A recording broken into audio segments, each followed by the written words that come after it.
علی بھائی اگر نبی الاسلام کی وفات کے بعد آسمانی رابطے ختم ہو چکے تو نبی الاسلام کو غسل دیتے وقت غائب کی آواز کیوں آئی تھی؟ میرے بھائی یہ اس طرح نہیں تھا. دیکھیں یہ میرا ایک لیکچر ہے نبی الاسلام کی وفات یا نبی الاسلام کا جنازہ ہوا تھا، مسئلہ نمبر 163 ہے وہ. اس کے اندر میں نے نبی الاسلام کی وفات مبارک سے ریلیٹڈ جتنی احادیث ہیں نا وہ ساری بیان کی تھی.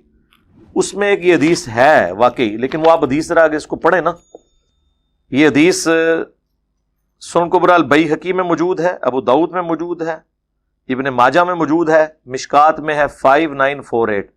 اب یہ حدیث میں پڑھتا ہوں آپ کو خود ہی پتہ چل جائے گا. پچھلے دنوں میری ایک ویڈیو بھی ریکارڈ ہوئی ہے حضرت عمر کی کرامت، وہ یا ساریت الجبل والی روایت کے اوپر، جس میں نے بتایا تھا نبی الاسلام کے بعد کوئی کشف علم غیب کی خبریں نہیں سوائے خواب کے. سیدہ عائشہ بیان کرتی ہیں جب صحابہ کرام نبی الاسلام کو غسل دینے کا ارادہ کیا تو انہیں معلوم نہ تھا کہ جس طرح ہم اپنے فوت ہونے پر دیگر لوگوں کے کپڑے اتارتے ہیں اس طرح رسول اللہ صلی اللہ علیہ وسلم کے بھی کپڑے اتاریں یا نہ، یا آپ کو کپڑوں سمیت غسل دیں. جب انہوں نے اختلاف کیا تو اللہ نے ان پر نیند طاری کر دی. کیا کر دی؟ تو اب کشف تو ختم ہو گیا. اور بخاری مسلم کی حدیث ہے میری وفات کے بعد نبوت کی خبروں میں سے کوئی چیز باقی نہیں سوائے خواب کے. تو نیند کی حالت میں خواب دیکھا جاتا ہے، کشف بیداری میں ہوتا ہے. حتیٰ کہ ہر شخص کی ٹھوڑیاں اس کے سینے سے لگنے لگی. پھر گھر کے کونے سے کسی نے ان سے بات کی مگر صحابہ کو اس کے بارے میں کچھ معلوم نہ ہوا کہ نبی الاسلام کو کپڑوں سمیت غسل دے دو. یعنی وہ نیند کی حالت میں تھے تو انہیں یہ محسوس ہوا کہ گھر کے کونے سے کسی نے آواز دی ہے. ان کو یہ محسوس ہوا ہے، فزیکلی نہیں. وہ نیند ان کو چھڑانے کی کیا ضرورت تھی؟ ایسے ہی بیٹھے ہوتے، اچانک غیب سے آواز آئی. ان کے بزرگوں تو بغیر نیند کی آوازیں آیا کرتی تھی. ہیں جی، آواز آئی. نیند کیوں آئی؟ وہ نیند میں انہیں آواز آئی، وہ فزیکل آواز نہیں تھی. اگر فزیکل آواز ہوتی تو نیند کا الفاظ نہ ہوتے. ہمارا مقدمہ اپنی جگہ قائم ہے. ہم تو کہتے ہیں کہ خواب میں غیبی خبر آ سکتی ہے، بیداری میں نہیں، کشف کے ذریعے نہیں. ٹھیک ہو گیا. وہ مسلم شریف کی حدیث جو حضرت ابوبکر اور عمر ام ایمن کے پاس گئے تھے، اور کیا ذہین خاتون تھی وہ. حضرت ابوبکر عمر کو بھی رلا دیا انہوں نے. وہ رو رہی حضور کی وفات پہ تو حضرت ابوبکر عمر ان کو تسلی دیتے ہیں کہ اللہ کے نبی تو اللہ کی جنتوں میں ہے. وَلَلْآخِرَةُ خَيْرٌ لَكَ مِنَ الْأُولَى، قرآن میں بھی آیا نبی تمہارا ہر آنے والا لمحہ گزرے ہوئے سے بہتر ہے. انہوں نے کہا مجھے یہ بات نہیں رلا رہی ہے، مجھے یہ بات رلا رہی ہے کہ اب اللہ تعالی قیامت تک ہم سے کلام نہیں کرے گا. آسمان اور زمین کا رشتہ منقطع ہو گیا. اب جو کچھ فیصلے ہیں وہ ہمارے اجتہاد سے ہوا کریں گے. اللہ تعالیٰ اب ہم سے کوئی کلام نہیں کرے گا. اور جب یہ بات انہوں نے کی تو حضرت ابوبکر عمر نے بھی رونا شروع کر دیا. آپ کو کہ جی یہ مسلم شریف میں حدیث ہے اور یہ آپ کو مشکات شریف میں بھی مل جائے گی. اس عورت کو جو اللہ نے فہم دیا ہے وہ حضرت ابوبکر عمر کے ذہن میں بھی اس وقت بات نہیں آئی. کیا انٹلیکچوئل اپروچ تھی. تو ان کو تو نہیں کہا کسی نے کہ نہیں ام ایمن پریشان ہونے کی ضرورت نہیں ہے، جب ہم حضور کو غسل دے رہے تھے تو آسمانی سلسلہ ابھی بھی جاری ہے. کہنا چاہیے تھا نا، کیونکہ حضور تو دفنائے جا چکے تھے نا، اور یہ بات پبلکلی تھی نا. نہیں، وہ نیند کا غلبہ ہوا، اور نیند کے معاملے میں یہ معاملہ اپنی جگہ درست ہے. کس کے اوپر؟ یہی میرا سوال ہے. جی سر یہ کل کو بھی بریل اٹھ کے کہے کہ ہمارے بزرگ کو نیند کی حالت میں ایسا کچھ الہام، تو کہتے رہے نا، تو پھر ہم اس یقین کر لیں گے. جی یقین کریں نا. میرے بارے میں جتنے لوگوں نے خواب میں نبی اسلام کی بشارتیں دیکھی ہیں ان کا یقین کریں نا کہ یہ میرا کام کر رہا ہے امت پہ، یہ اس پیغام کو تم دوسرے لوگوں تک پہنچاؤ. کر لیں یقین. نہیں مطلب ایسے تو آپ کہہ رہے ہیں نا، ہاں، لیکن اس پہ یا تو پھر یہ کہا جائے کہ وہ صحابی تھے یہ صحابی نہیں. نہیں نیند وہ تو قیامت تک ہے جی. حضور کی زیارت تو ہو سکتی ہے کسی کو، کیوں نہیں ہو سکتی. لیکن میں آپ کو وہی بات کر رہا ہوں نا کہ میرے بارے میں جو خواب ہیں بریلوی دیوبندی مانگ رہے ہیں، تو پھر ہم ان کے کیوں مانیں. طارق جمیل صاحب نے جو خواب ایک بزرگ کا بیان کیا کہ جنید جمشید رسول اللہ تک پہنچ گیا، ابھی آپ کے فون سے پہلے مجھے انگلینڈ سے کال آئی ہے، بتلا رہے تھے کہ میں نے خواب دیکھا اور اس میں جناب رسول اللہ صلی اللہ تعالی علیہ وسلم کی زیارت ہوئی۔ آپ نے فرمایا کہ بھائی طارق جمیل کو پیغام دے دو کہ آپ کے دوست ہمارے پاس پہنچ چکے ہیں اور اللہ تعالیٰ نے ان کو معاف کر دیا ہے، کہ ان کا اکرام کیا ہے یا عزت دی ہے، ایسے کے الفاظ انہوں نے کہے۔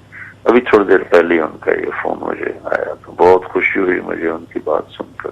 بریلویوں نے تو ابھی تک جنید جمشید کو معاف نہیں کیا، تو بریلوی جنید جمشید کو ولی اللہ مان رہے ہیں، تو مامیوں اپنے خواب سانو کو پیش کر دو، جاؤ نہ سوئے تو علمی گل کرو۔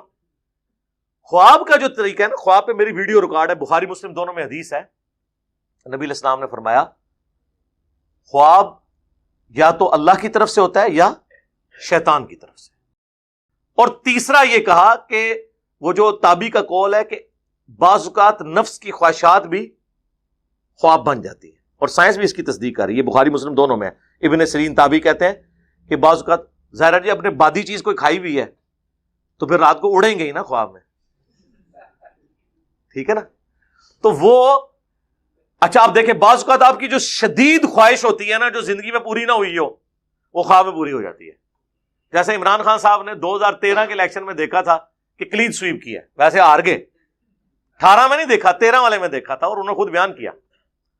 طاہر القادری صاحب نے بھی خواب دیکھا ہوا ہے اپنے الیکشن جیتنے کا، لیکن کوئی نہیں، وہ تو سیاست ہی چھوڑ گئے۔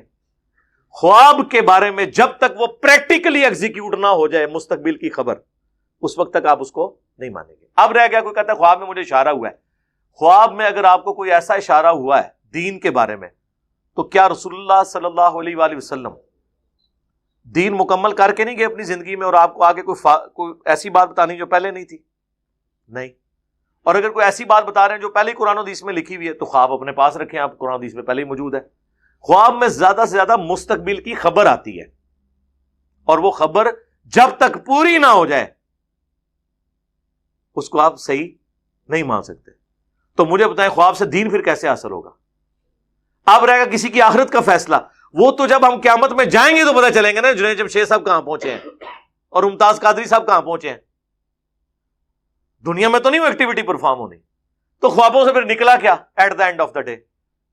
جب تک کوئی غیبی خبر وہ پوری نہ ہو جائے۔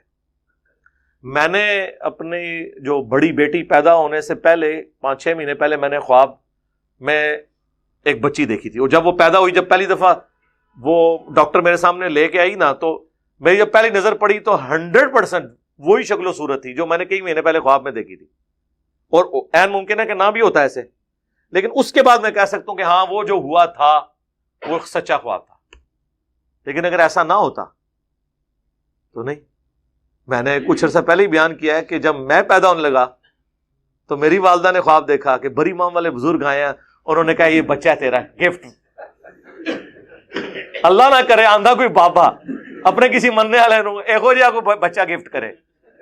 تو جب تک یہ بچے نے بابوں کو ہاتھ نہیں ڈالا تھا تو لوگ تو کہتے تھے کہ یار واقعی بری مام دا فیض ہے، اون کی دا فیض ہے، اون ہی بری مام دا ہی فیض ہے، منو نا۔ جب تک اینڈ رزلٹ نہ ہو جائے کوئی کسی کو کر نہیں سکتا۔ تو کسی کی کوئی بات کر کے نا سننے پہ بغیر ٹکٹ کے چلنا پڑا کریں، اپنی عقل استعمال کریں کہ کیا بات کر رہا ہے، کس پیرائے میں بات ہو رہی ہے، اپنا انالیسس کریں۔ آپ یہ تو نہ کریں کہ آپ کے دماغ کے حصے کا بھی میں نے سوچنا ہے، پھر تو میں اپنا کام کر بیٹھا۔ اپنا بھی دماغ لڑاؤ نا کہ کیڑی گل ہو رہی ہے، کیڑا دین، کیڑی خبر، ٹھیک ہے، کیڑا خواب۔ خوابوں کی کب ہم منکر ہیں؟ ٹھیک ہے، ہم بھی اپنے خواب پھر پوری لسٹ جاری کر دیتے ہیں، تو منو، تو تسی نہیں منو گے تو میں بھی نہیں مناں گا۔ تو at the end of the day کیا ہوئے گا؟ قرآن و سنت کہتے ہیں نا جو خواب قرآن و سنت کے مطابق ہو مان لیں۔ ہم تو آپ کو زندہ قرآن و سنت کے مطابق نہیں مان رہے، آپ کے خوابوں کو کہاں سے قرآن و سنت کے مطابق مانے؟ دیکھیں نا قرآن و سنت کے مطابق ہیں ان کے عقائد و نظریات، تو ان کے خواب بھی نہیں۔ تو خوابوں کے ذریعے کوئی فیصلہ نہیں ہونا۔ ہاں اگر خواب آج بھی کوئی دیکھے، قیامت تک جتنے لوگ خواب دیکھیں گے اگر قرآن و سنت کے مطابق ہے تو بالکل اسے مانا جائے گا۔ اگر قرآن و سنت کے مطابق نہیں ہے، نبی علیہ السلام کو خواب میں دیکھنے کا معاملہ، اس پہ میں نے بڑی تفصیلی ویڈیو ریکارڈ کرائی، اس میں آپ سارا دیکھ لیں، ٹھیک ہے جی، تو آپ کو پتہ چل جائے گا۔ میرا کسی کی تعریف کرنے کا یہ قطعاً کوئی رزلٹ نہ نکالے کہ میں اس کی ہر بات کو آن کر رہا ہوں۔ حضرت معاویہ کو رضی اللہ تعالیٰ عنہ اگر میں کہتا ہوں تو اس کا مطلب ہے کہ میں ان کے اعمال کو اون کرتا ہوں؟ بتائیں، رضی اللہ عنہ اپنی جگہ، ان کے اعمال ان کے خود جواب دہ ہوں گے۔ غامدی صاحب کو اگر میں کوٹ کرتا ہوں اس کا کیا مطلب ہے غامدی صاحب کے غلط نظریات کو میں اون کرتا ہوں؟ نہیں، ان کے خلاف میری ویڈیوز ہیں پردے کے معاملے میں، داڑھی کے معاملے میں، بلکہ علمی رد کیے ہی میں نے۔ غامدی صاحب پہ پورے 20 سوالات کی نشست ریکارڈ کرائی ہے۔ اس کے بعد اگر کسی جگہ میں نے ان کی تعریف کر دی، وہ تو آج ہمارے مخالفین بھی کر رہے ہیں کہ غامدی صاحب تو دیکھیں انجینئر صاحب جو ہے نا ان کا انداز بھی متکبرانہ ہوتا ہے، ان کا سٹائل بھی ہوتا ہے، غامدی صاحب سے بھی ہم اختلاف ہے لیکن وہ اچھی بات کرتے ہیں۔ بس میں آپ سے یہ کہوں گا کہ آپ کا جو اسٹائل ہے، دیکھیں غامدی صاحب بھی نیگیٹو چیزیں کرتے ہیں اور غامدی صاحب بھی بہت سے دلائل غلط دیتے ہیں، لیکن باتیں ان کی غلط ہوتی ہیں، انداز غلط نہیں ہوتا۔ آپ کی باتیں بھی غلط ہوتی ہیں اور آپ کا اسٹائل بھی غلط ہوتا ہے، بہت ہی متکبرانہ اور فرعون والا آپ کا اسٹائل ہے۔ غامدی صاحب کی اس لیے تعریف کر رہے ہیں کہ غامدی صاحب سے دیوبندیوں کو کوئی فرق نہیں پڑتا۔ فرق ہمیشہ دنیا میں چیلنجنگ انداز سے پڑتا ہے، نہیں ایسے نہیں ایسے نہ۔ بخاری مسلم تو 1200 سال سے تھا، فرق کوئی نہیں پڑ رہا تھا، اب اتنا فرق کیوں پڑ گیا؟ جس بندے نے پریزنٹ کیا نا اس نے آنکھوں میں آنکھیں ڈال کے تحدی کے انداز میں، جو صحیح مسلم میں آتا ہے نا، رسول اللہ جب چڑھتے ممبر پہ آواز بلند ہو جاتی، آنکھیں سرخ ہو جاتی، غصے میں اضافہ ہو جاتا، جیسے کوئی جرنیل اپنی فوج کو تیار کر رہا ہے۔ ڈاکٹر اسرار صاحب کا قرآن سن کے کیوں آپ آخرت کی طرف لگتے ہیں؟ آپ ہزار مولویوں کی تفسیر قرآن کی سن لیں، آپ کو کوفتی ہوگی۔ ڈاکٹر اسرار کا اتنا سا کلپ بھی سن لینا آپ، تو آپ بندہ کہتا ہے آج ہی میں دنیا کو 3 طلاقیں دے کے آخرت اورینٹڈ ہو جاؤں۔ کیوں؟ ان کا سٹائل، وہ بات کو پریزنٹ اس طرح کرتے ہیں۔ اب مولوی کو ڈاکٹر اسرار کی طرف پریزنٹ اس لیے نہیں کر سکتا کہ ڈاکٹر اسرار نے 40 سال کی عمر میں کنگ ایڈورڈ میڈیکل کالج کا ڈاکٹر ہوتے ہوئے اس نے سب کچھ جوتے کی نوک پہ رکھ کے اللہ کے لیے اپنی زندگی وقف کی۔ ہزاروں ڈاکٹر اسرار کنگ ایڈورڈ پیدا کرے جو میڈیکل ڈاکٹر ہوں، ان کو کوئی یاد نہیں رکھے گا، ڈاکٹر اسرار ایک ہی رہے گا، کیونکہ انہوں نے اللہ کے لیے قربانی کی۔ اب مولوی چونکہ قربانی کرتا نہیں ہے، وہ ڈاکٹر اسرار نہیں بن سکتا اپنے انداز میں، نہ اس کی بات میں وہ پیشن ہو سکتا ہے۔